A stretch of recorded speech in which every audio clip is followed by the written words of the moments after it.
মাসাম্মার ওয়াজিব এটি কোরআন হাদিস থেকে প্রমাণিত। আল্লাহ জাল্লা ওয়া আলা ইরশাদ করেন ফাসআলু আহলা যিকরি ইন কুনতুম লা তা'লামুন, যদি তোমরা না জানো তাহলে যারা জানে তাদের জিজ্ঞাসা করো।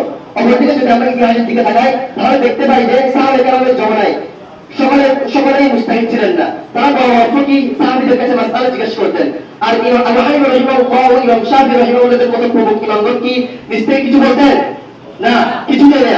বরং তারা নবী সাল্লাল্লাহু আলাইহি ওয়াসাল্লামের সুন্নাহর নির্দেশ বের করে আমাদের জন্য সহজ করে দিয়ে গিয়েছেন। সুতরাং তাদের অনুসরণ করা মানে হলো রাসূল সাল্লাল্লাহু আলাইহি ওয়াসাল্লামের সুন্নাহকে আঁকড়ে ধরা, যা সকলের উপর ওয়াজিব। কারণ রাসূল সাল্লাল্লাহু আলাইহি ওয়াসাল্লাম ইরশাদ করেন আলাইকুম বিসুন্নতি ওয়া সুন্নতি খুলাফায়ে রাশিদিন। এবং ফিকহি মাসালার মুস্তাহিদ ইমামের অনুসরণ করা মানে কুরআন ও সুন্নাহর সঠিক মর্মার্থ ও ধারণ করা, যা এক প্রকার ওয়াজিব বা অপরিহার্য।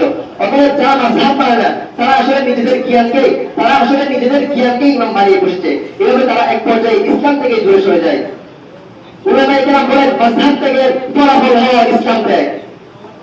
প্রিয় সুধীবৃন্দ, ইমামদের এই মতবিরোধেও তারা তো চাইলে একটির উপর সিদ্ধান্ত নিয়ে তার উপর আমল করার কথা বলতে পারতেন, কিন্তু তারা তা করেননি। কেননা ইমামদের এই ইখতিলাফ সাহাবায়ে কেরামের আমল থেকে প্রমাণিত। তবে রাসূলুল্লাহ বর্ণিত আছে নবীজি কোন কাজ করতে বললে সাহাবাগণ বিভিন্ন করতে করতেন, কিন্তু নবী সাল্লাল্লাহু আলাইহি ওয়াসাল্লাম কখনোই কাউকে তিরস্কার করেননি। সুতরাং ইমামদের ইখতিলাফ মূলত উম্মতের জন্য রহমত, এটি জ্ঞানের বিশালতার পরিচয় এবং এটাই ইসলামের সৌন্দর্য। অথচ আজ বড় বড় স্কলারগণ ফিকহি গবেষণা বুঝে মাযহাবের উপর আলেম হানছেন। তারা হয়তো বড় বক্তা হতে পারেন, হাদিস শাস্ত্রের বড় আলেম হতে পারেন, কিন্তু ফিকহি মাসালায় তাদের অনেক ভুল সাধারণ মানুষের ইমানের ভিত্তিকে কাঁপিয়ে দিচ্ছে এবং তাদের ভুলগুলো আজ হক্কানি আলেম দ্বারা প্রমাণিত।